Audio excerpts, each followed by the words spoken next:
Selamun aleyküm. Fatma Ana'nın kanalına hoş geldiniz. Ben bahçeme fırfır taktım. Soruyorsunuz nasıl suluyorsunuz diye.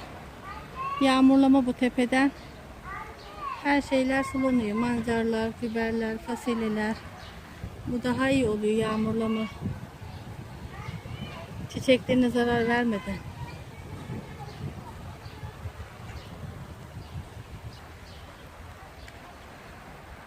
Havalar çok sıcak şimdi. 2-3 günde bir suluyorum. Toprağım çok kumsal benim. Suladıkça daha iyi oluyor. Filizleniyorlar.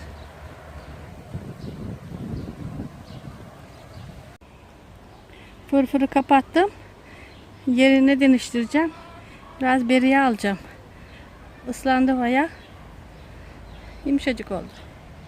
Aralarında da semizotlarım ne güzel pırıl pırıl. Kopar kopar ye.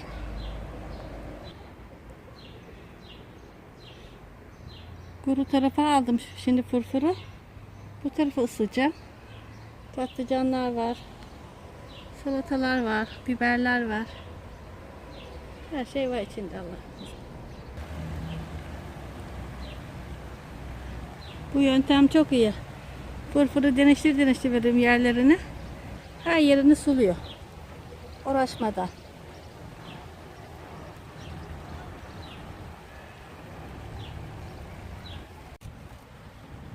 Bahçelerimi sularken sarımsaklarımı söktüm. Onları temizleyip bağlayacağım.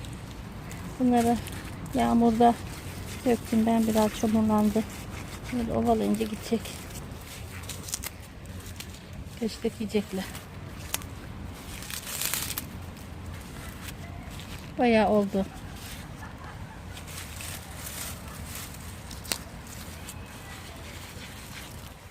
Çok kurumadı ama.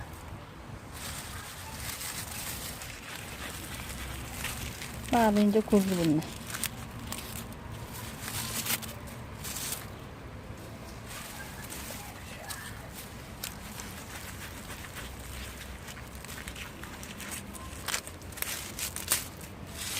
Keşke daha çok fazla ekeyim şimdi.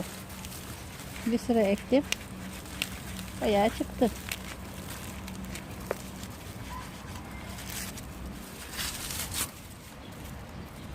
Turşu. Bunları da birlikte ekmiştik. Baklaları ekerken.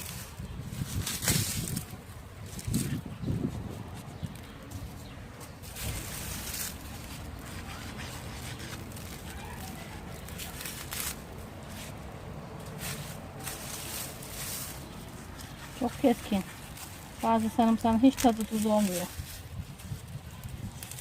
Bu çok güzelmiş.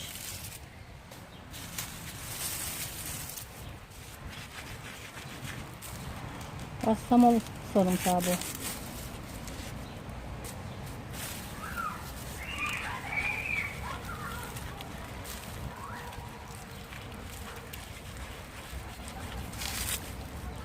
Tepelerini keseyim güzel olsun diye. Pis pis görülmesin diye. Bunları asacağım çünkü. Bahçeye asacağım. Kurusunlar.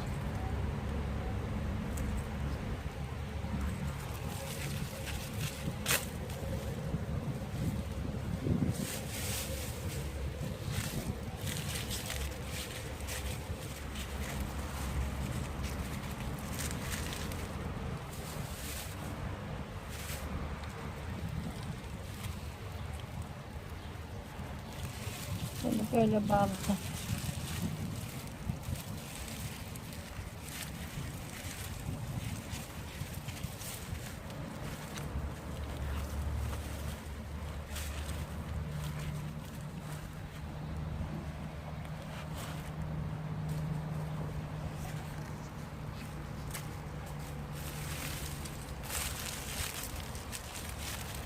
Böyle şöyle.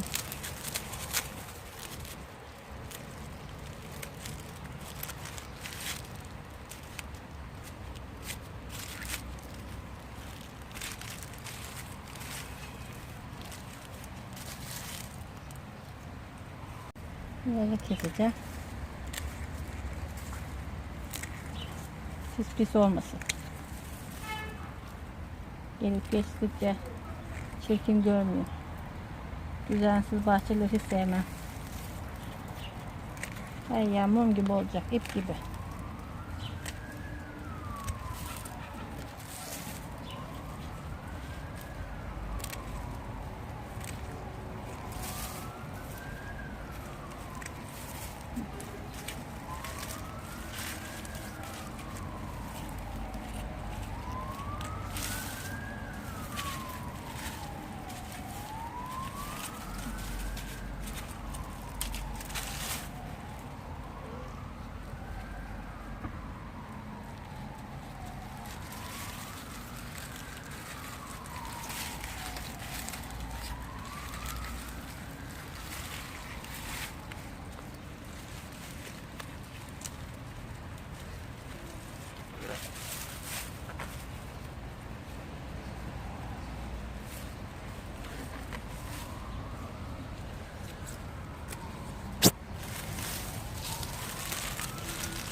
Azıcık sarımsak çıktı. Çok şükür. Beni izlemeye devam edin. Abone olup yorumlarınızı bırakmayı unutmayın. Yorumlarınızı abone olup da olursanız çok çok sevinirim. Hepinizden Allah razı olsun. Beni izleyen izlemeyenlerden. Allah'a emanet olun. Hoşça kalın. Allah'a ısmarladık.